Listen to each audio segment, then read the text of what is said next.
Hi everyone, good morning, good afternoon. That countdown does not ever get less daunting. Thank you so much for joining us and welcome to another episode of the March8 Show, a series where we aim to raise awareness, provide knowledge and start the conversation around women issues.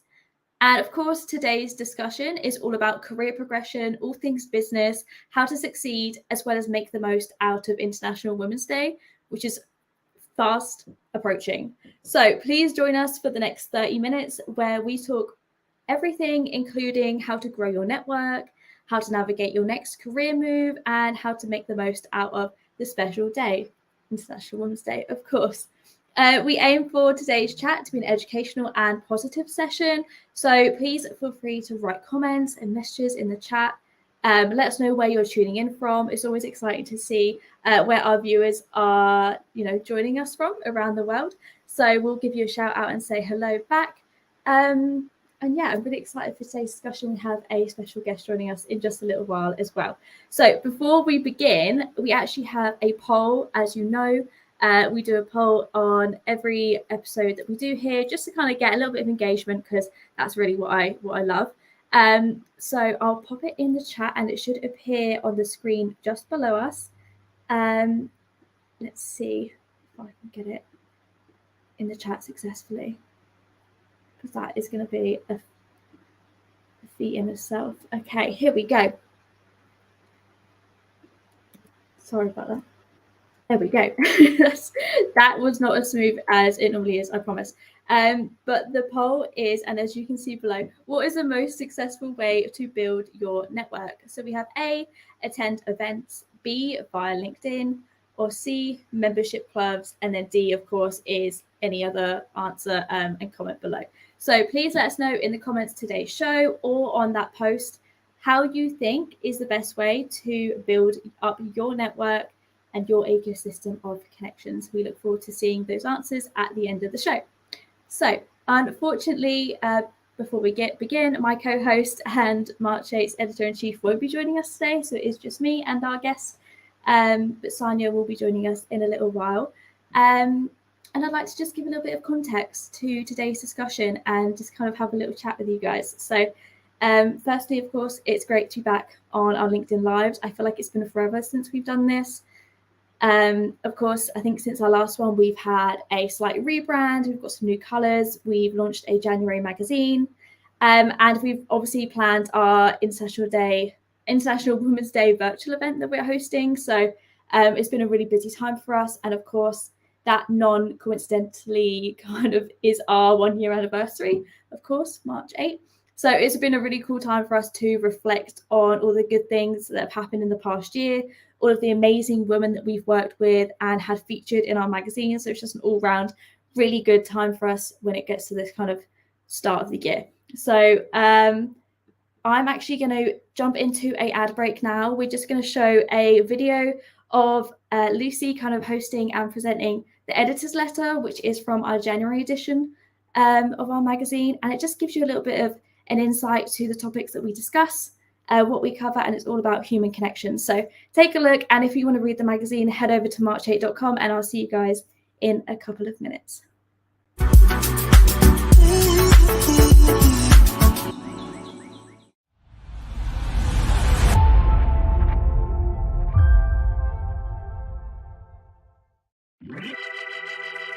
Hello and welcome to March 8. Who do you turn to when life throws you curveballs?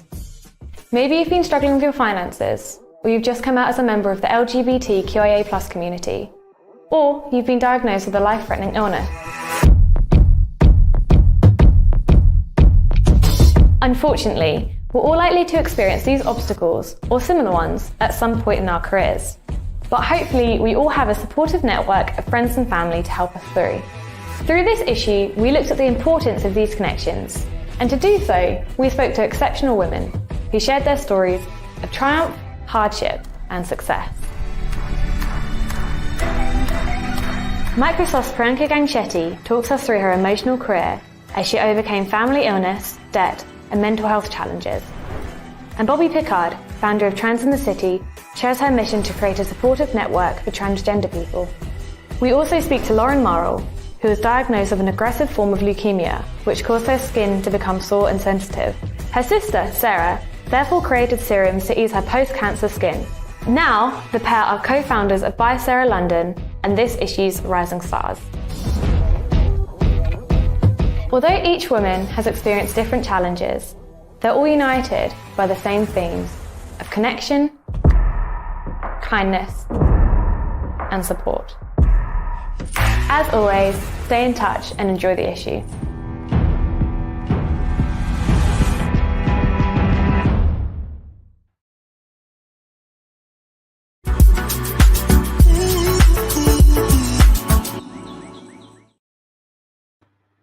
Wow. I mean, what an awesome video, right? That's Lucy talking about our January edition of March 8 magazine and the topics we cover and all of the awesome women that were featured in it.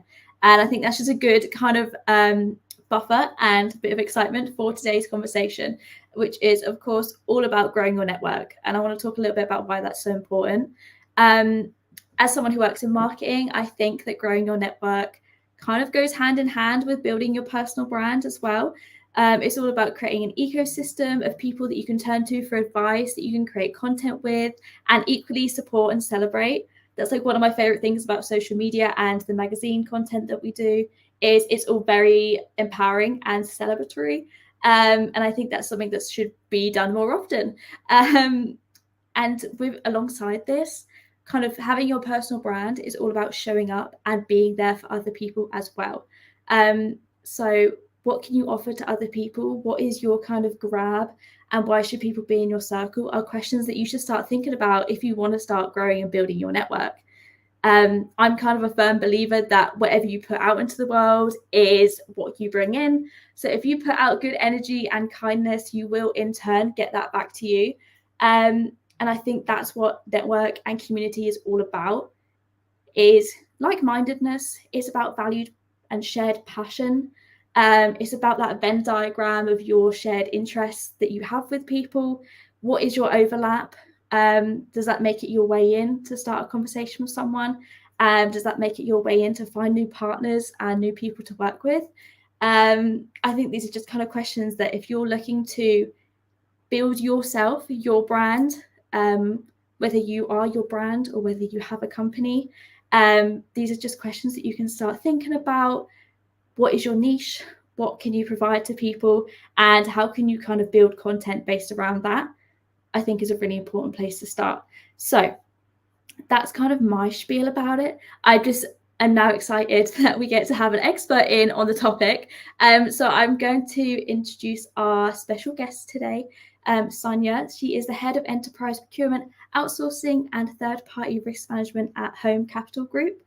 She's also been mentoring emerging female leaders for the past 2 decades and has recognized the ongoing themes and pain points that women face in the workplace. So she's a really good person to speak on this topic. So I'd like to welcome her onto the stage and we'll start our fireside chat / interview / discussion. Thank you so much, Emily, and I'm very happy to be here today. Awesome. Well, thank you so much for joining me. I kind of want to start off with you giving a little bit of an introduction. Tell us a bit about yourself and a little bit about your work mentoring women. Sure, happy to do that. So as Emily said, my name is Sonia, despite of how the name is spelled. Don't let that confuse you. I have over 20 years of experience working in large global organizations that are predominantly male-dominant industries, so ranging from telco to insurance to financial institutions. I am a passionate leader in agile digital transformation, corporate culture evolution, and cost and quality streamlining through strategic sourcing, global procurement, BPO, ITO, vendor management, and third-party risk management. And I have to admit, when I entered the corporate world back in 2000, diversity, equity, and inclusion was more of an aspirational goal. It wasn't really being reported to shareholders, and because it wasn't being reported, it wasn't really being measured. So very little was being done. And at the early stages of my career, there was very few female leaders in the position of authority that you can look up to as a role model. And I think it is this lack that got me to develop this passion for mentoring emerging female leaders, to try to move that needle a little bit. So over the last 2 decades, as you said it yourself, Emily, I spent my time mentoring emerging female leaders through both formal and informal programs. And it really started off organically within my own inner circle and the alumni groups, and eventually progressed into formal mentorship programs. Also, for the last decade, I have been a corporate mentor to minority-owned and women-owned businesses, working with 2 nonprofits to champion the relationships and economic growth of the underrepresented entrepreneurs. Now, I strongly believe that diversity breeds innovation. So it's not just a nice thing to have, there's a strong business case for it. And it is this passion for equal representation and the persistent ask from my own mentees wanting a tangible playbook on how to progress their career in the right direction that inspire me to actually write Be Bold and Brilliant. So this is what it looks like. It is available at Amazon, and I really wanted to make sure that it was available for the 2023 International Women's Day. So it is something that it will be available to everyone. I'm happy to say that it has already made the Amazon's bestseller book in the career guide category. So I'm very, very proud of that. So I really want to make sure that the next hour or so that we're going to spend here, I provide as much value as possible to everyone that's listening. And I'm excited, as I said, and onwards and upwards from here. Definitely. I love that. And congrats. I mean, writing a book is not an easy feat, and but getting it on Amazon bestsellers, that must be really exciting. So congrats to you. Thanks so much, Emily. I think it's important that what we're doing here in this discussion, what you're doing in your book, and kind of what I think International Women's Day really represents is kind of like passing on that knowledge and being mentors and supporting other women. I think that's obviously something that I'm super passionate about, outside of March 8 and inside of March 8. So yeah, I think let's kind of get into this conversation. Let's see what tips and advice we can share to all of our viewers watching. And yeah, let's see how this goes. So firstly, I want to kind of look into personal branding and what I was kind of speaking on earlier about how women can kind of get themselves out there.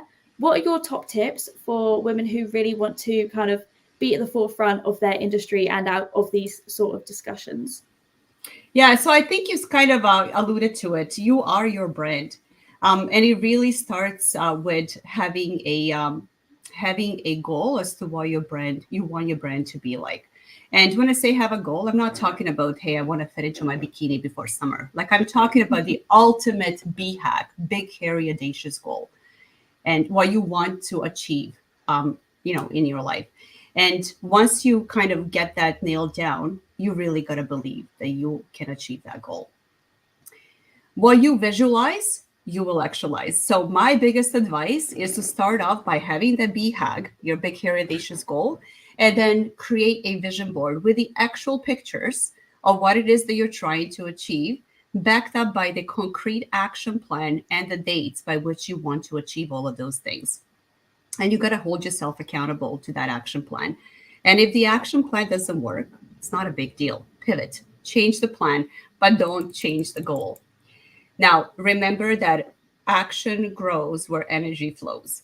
So what you think about, you bring about. And if you are constantly doing self-doubting talks in your head, or you're constantly thinking that it's not something that's going to happen for you because of whatever reason, guess what? It's not going to. And, Henry Ford had this really, really amazing quote that it really resonated with me. And he said that whether you think you can or you think you can't, you're right.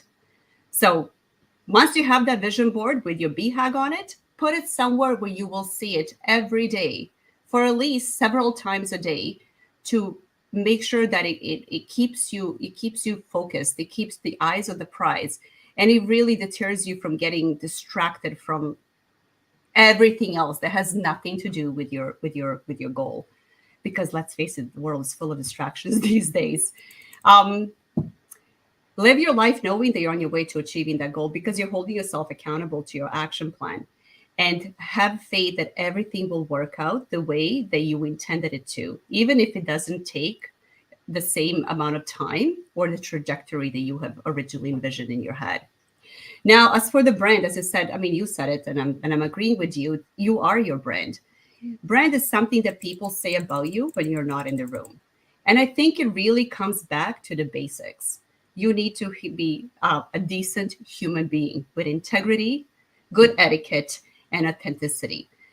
But also, to add to that, I think it is so important for any strong, solid brand to be open to always learning, growing, and expanding your mind.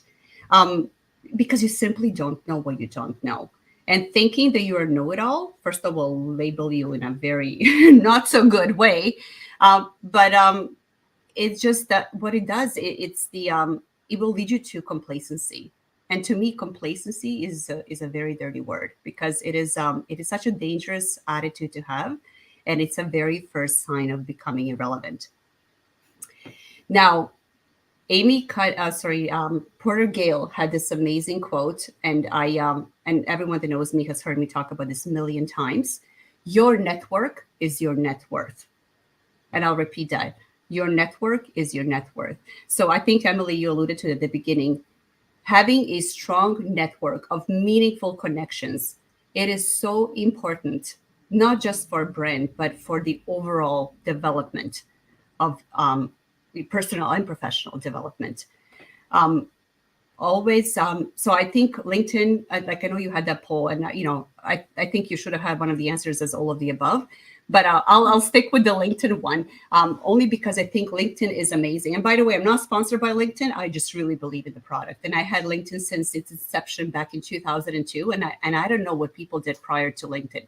Because what LinkedIn allowed us all to do, both introverts and extroverts, it gave us a level playing field where we can all connect with like-minded individuals, share the best practices, share the ideas, learn from each other, where I don't know, again, what people did prior to LinkedIn. So, but having the LinkedIn presence alone is not enough.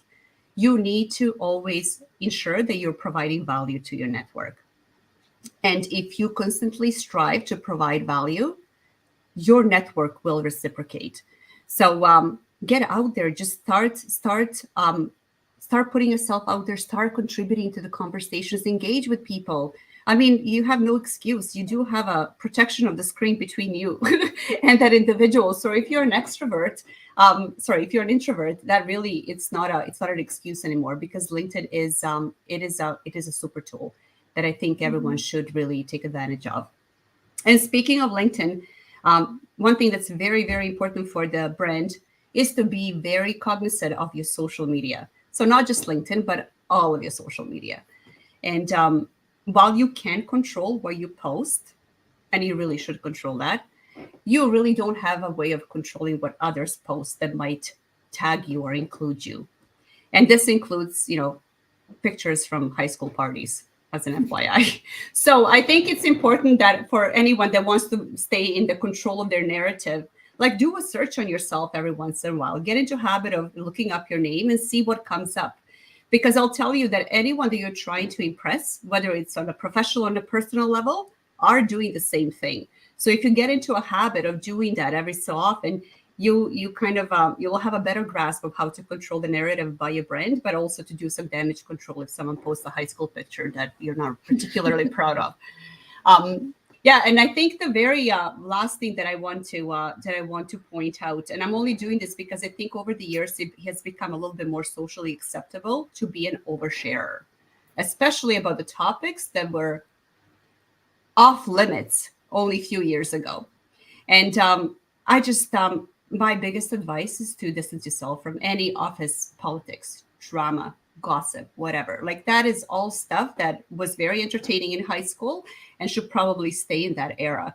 And just because others are oversharers, it doesn't really mean that you need to be one as well. So stay in control of the narrative about you, because that narrative is what builds the brand. And brand is what people say about you when you're not in the room. Love that. Yeah, that's a really good quote, actually. And I think it's important, like, finding your niche within your content and how you, so what is your value to other people? How can you push that value through your content will then be your personal brand. That's how people will perceive you. And I think that's kind of a nutshell of what you were saying. And like going back to your point about, you know, you can't have self-doubt and you've got to kind of have this vision board and this mindset and have these goals is super important. But I want to kind of ask, like, what are some issues, some other issues as well as self-doubt that women actually face when trying to level up their careers or kind of get themselves out there more? So Emily, it really starts with self-confidence, which is what feeds the self-doubt at the end of the day. So I don't know if it's the way we've been raised, if it's the society constraints, if it's religious beliefs, if it's whatever, that's creating this perpetual movement where women are just doubting themselves a lot more than men do. Yeah. And it is very unfortunate, because what lack of self-confidence leads to is this thing called imposter syndrome. Now, let me tell you about imposter syndrome, because I think it is something that everyone, regardless of the gender, experiences at least once in their lifetime. And I'm being very generous when I say that. I think it's way more than that, but let's just say once in their lifetime.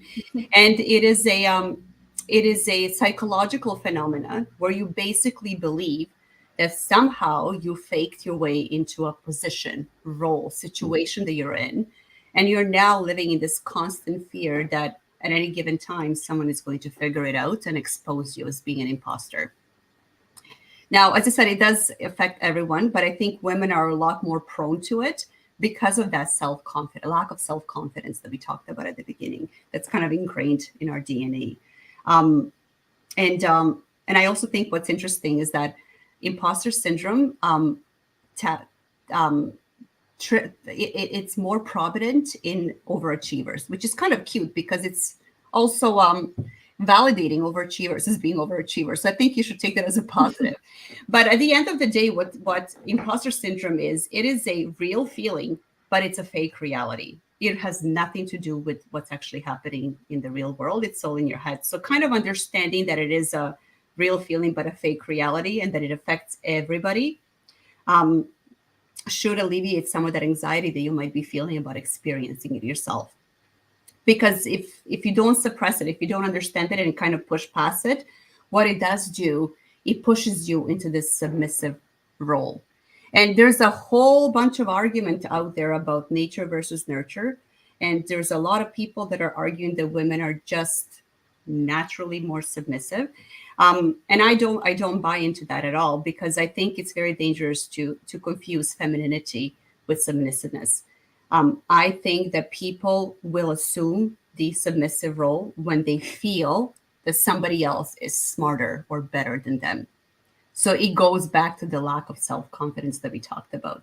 So it's a bit of a domino effect. It starts with self-confidence. And if you don't have any, you will fall into the imposter syndrome that might last a very long time if you don't snap out of it, force yourself to snap out of it, which will then, pull you into this whole submissive role. The good thing is that it's something that we can control. And Amy Cuddy has this really amazing TED Talk that I really urge everyone to take a look. It's available on YouTube. But she spends an hour talking about the power of body language and what it does and how it actually triggers your mind to make these changes, starting with self-confidence, starting with leading to imposter syndrome, and just really feeling and coming across a lot more confident. She says, fake it till you make it. But then she kind of crosses that out and she's like, don't fake it till you make it. Fake it until you become it, because that's literally what's going to happen. So I think it's very interesting. I urge everyone to check it out, because it is something that we all have access to. It's our own bodies. And if you know what to do and how to actually use it to trick your brain into stop doubting yourself, then you will kind of have, it will be a very positive outcome for everyone involved. Yeah. Now, sorry, sorry, do you want to ask me a question? No, go ahead. If you have something else said, go ahead. I love it. I think it's important that I don't want to, not touch on this, because there's this whole thing about gender gap as well. And it's a real thing. It's happening. But I think also we might be fueling it ourselves a little bit as well, because women simply do not negotiate for themselves. We tend to accept whatever is offered to us because either lack of self-confidence, or because of the unchecked imposter syndrome, or just the belief that if we go against the grain, we'll be labeled as not likable, or whatever the case might be. And for a lot of women, that's a reason enough to leave money at the table and further, expand that pay gap that we are experiencing. So I think it is really, really important to kind of start working on this whole self-confidence thing first, that will allow you to start negotiating for yourself. Because if you don't know where your value is and you can't clearly articulate it, somebody will tell you what it is, and it will never be anywhere close to what you're really worth. And only about 30% of women statistically actually engage in salary negotiations. But out of those 30 that actually do, 80% of them are at least partially successful. So it literally pays to negotiate for yourself. Be your best advocate. Yeah, I love that. And I think a lot of things do come down to this kind of self-confidence factor. And I think it's important to have these conversations, because sometimes it does take someone else to kind of fuel that within you. Like it does take someone to say, actually, you know what, you killed that. You're really good at this. This is what you're amazing at. And I think that's where this kind of like community factor comes into it. And I think that's something that I'm passionate about and excited about, is just women supporting other women, recognizing that imposter syndrome is a very real thing, and it's like far too common, really. Everyone from entry level to managerial level is going to experience it, but I don't think it needs to necessarily be like a roadblock. It is something to overcome. It is not something to be stopped by, and I think that's kind of like a key message to take away. And also, I just want to point out Amanda in the chat here, kind of bringing up that COVID kind of had a toll on women in the workplace, and many had to step back.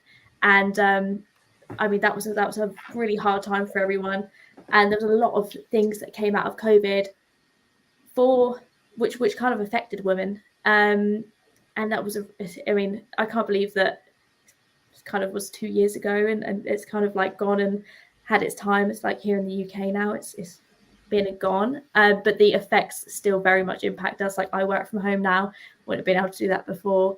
The flexibility factor of work, the kind of treatment of women now being supported through things like menopause and maternity leave, and even having flexible hours to go and pick up their kids from school, stuff like that. We've seen a lot of that come out because of COVID. So great point, Amanda. Thank you for kind of picking up on that. But also there are lots of things that COVID actually brought to us that I guess wouldn't have actually happened before the kind of whole work from home situation. So, there's good and bad to every side of the coin. But moving on to the next question, I kind of want to touch on the point about this self-confidence and this domino effect that you were talking about. How is it that women can kind of prevent this domino effect from happening and kind of step out of their comfort zone and really take hold of their own career? So there's a really good quote by Wayne Gretzky. And for those of you who don't know who that is, he's a very famous hockey player. And I'm only saying this because the quote will make more sense. And the quote is, "You miss 100% of the shots you don't take." So my biggest advice is just to get comfortable with being uncomfortable and get out there and just do it. Comfort zone is such a great place, but nothing ever grows there. So being comfortable with being uncomfortable is a great mindset, because I think you learn the best and the most valuable lessons of life by going through the challenge and actually overcoming it. It provides you with great self-confidence, and it provides you with grit. And if you have grit and the right mindset, you can literally bounce back from anything.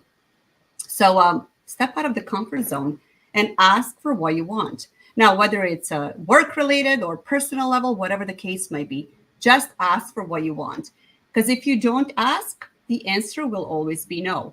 And if you do ask and the answer is still no, you're going to find yourself in the exact same situation that you were in prior to asking. So really, what do you got to lose by not even taking the initiative to ask, right? And the truth is, you might get 100 no's, but it doesn't matter because you only need that one yes to change your trajectory. So if you are faced with a no, the next time you try and ask, you're not starting from a ground zero. You're actually starting from a gained experience that will only make your ask that much more impactful. And I think lastly, what I think it's very important, and it's ask for help. And I think both men and women struggle with this one, but for two completely different reasons. Like I think for men, it's more of an ego issue. For women, it's more of an imposter thing, where they feel if they ask for help, they'll be ousted as being an imposter a lot sooner than they would otherwise. Both very silly reasons, because asking for help is not a sign of weakness. It is a sign of wisdom in knowing that you can always learn more. And it's a wisdom in knowing that it truly takes a village. And when I say village, I really mean your network, both your professional and your personal network. And I'm guarantee you that you will be surprised how far you can get when you have an entire village behind you. So if you need to reset, restart, refocus, rebuild, and try again as many times as you need to, just do not complain and do not give up. That's my biggest advice out there. Do not give up. I love that. I think kind of the whole like village thing brings me back to the point of community. And that's what I see the next month being, of course, the Women's History Month and International Women's Day. Is a really great time to celebrate all of the awesome women in your community, your family, your friends, and recognize how they've supported you, and just kind of like take a moment in the day to just kind of reflect on things. And I kind of want to throw this question at you. What do you think International Women's Day, what to you does it mean? And what do you think women can do to really benefit from this month? I love what you just said, Emily. I think it's important that we do celebrate each other and give props to where we need to support one another. But I'm going to take us to a little bit of a different direction here, because I think it's important, and it might be an unpopular opinion, but I'm going to go there. So there is an underlying problem that women have, and unfortunately, it is the one with each other. And Julius Caesar has coined this phrase of divide and conquer, where you basically divide your enemy to regain approach and ultimately win the war.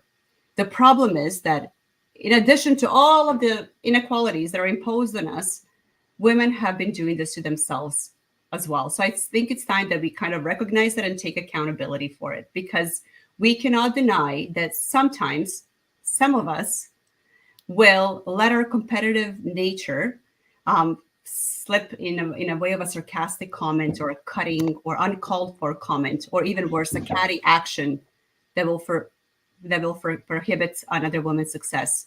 And whether it's the jealousy and the self-preservation, whatever the case might be, that it's motivating this behavior.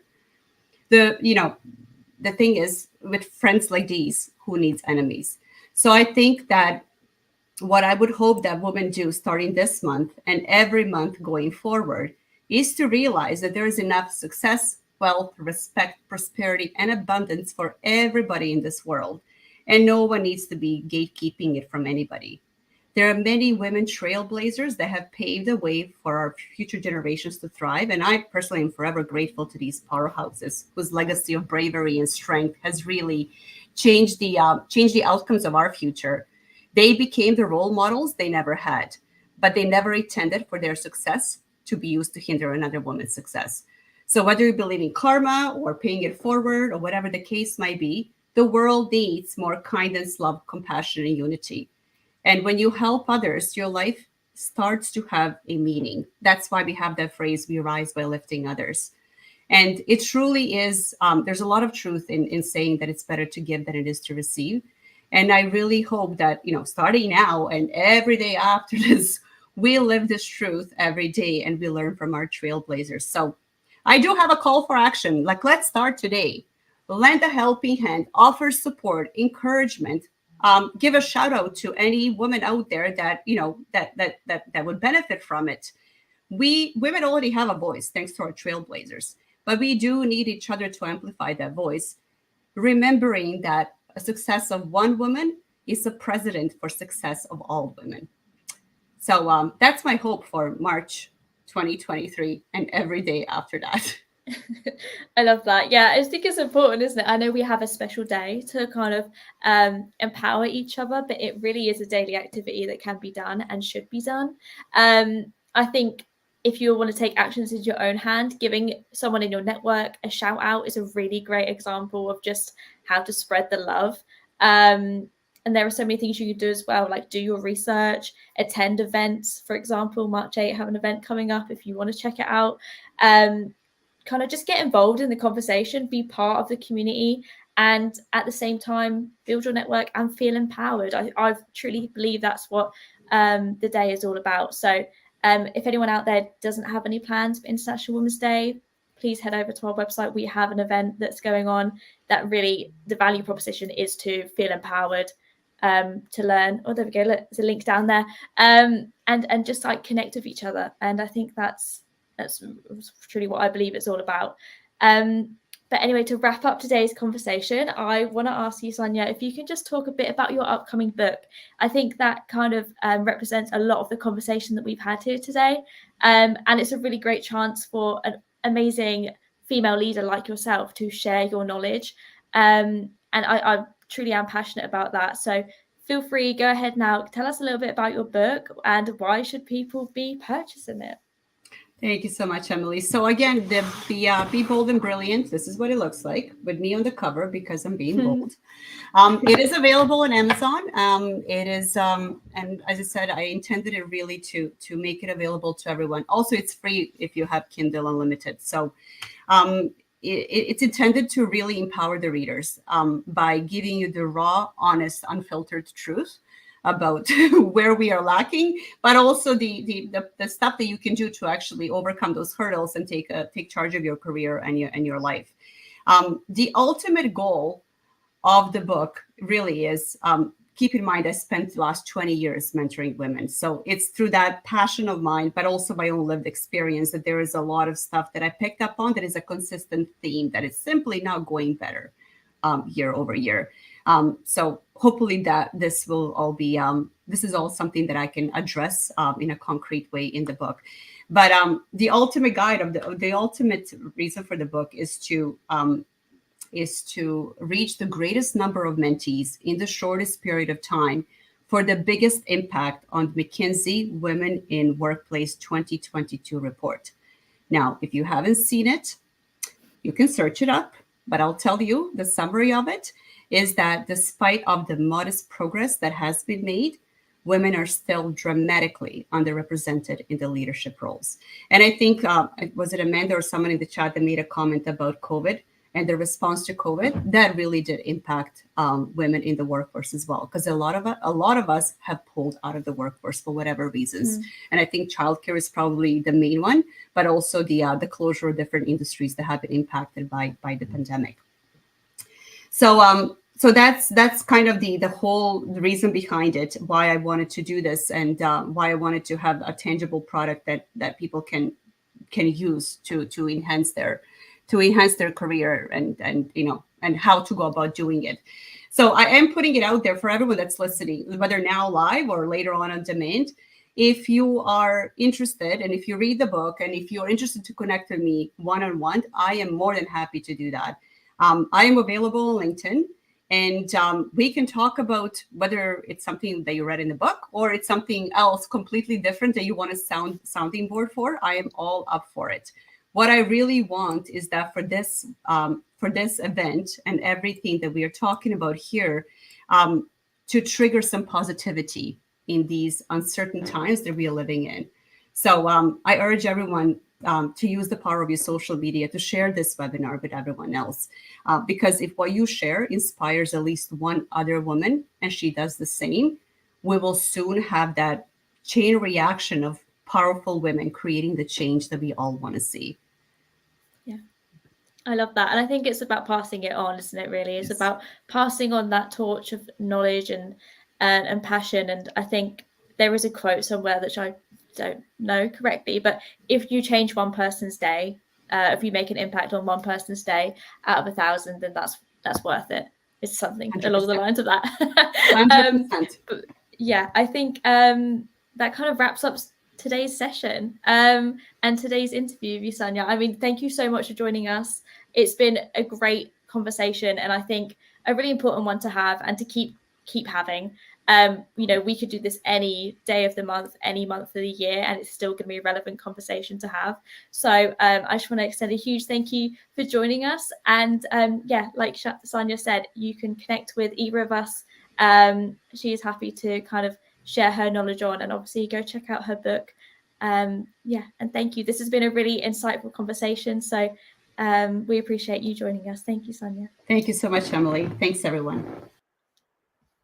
Awesome. Well, that was incredible. So much information and insights that you can take out of that. I hope everyone watching enjoyed. Thank you, Amanda. Oh, there's 2 Amandas. That's brilliant. Thank you, Kaylee. We had Faith joining us as well. So it's really awesome to see so many people joining in and contributing.